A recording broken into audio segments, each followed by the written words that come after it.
Huwag mong pigilan ang tayo mong yan, para hindi sumakit ang iyong tiyan. Bakit mo ba kasi laging pinipigilan? Babaho utot mo pag napanis yan sa loob ng iyong tiyan.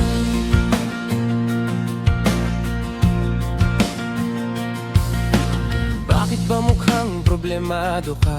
At bakit ba pinagpapawisan ka?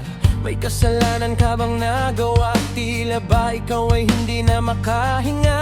Umiikis pa ang iyong mga paa. Bakit ba kasi hindi mo pa nilabas yan ng umaga? Kaya tuloy ngayon ikaw ay nahihirapan na. Sa tayo mong kanina gustong kumawala. Huwag mong pigilan ng tayo mong yan, para hindi sumakit ang iyong tiyan. Bakit mo ba kasi laging pinipigilan? Babaho utot mo pag napanis yan sa loob ng iyong tiyan.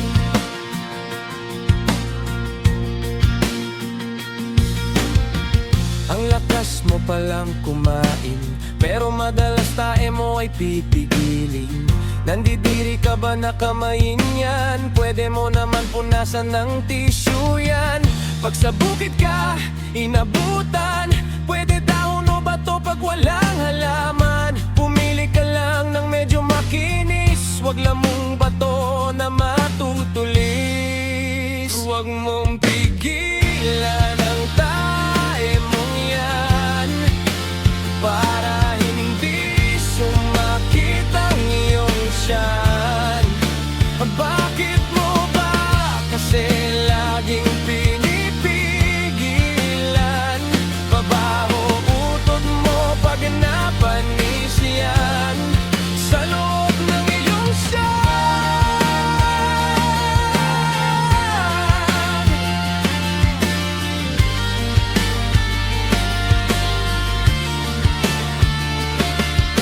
Ngayon sanay ka na kumain mag-isa, marunong ka na maghugas ng puwet mo, pero bakit pinipigilan mo? Huwag mong pigilan ng tayo mong yan, para hindi sumakit ang iyong tiyan.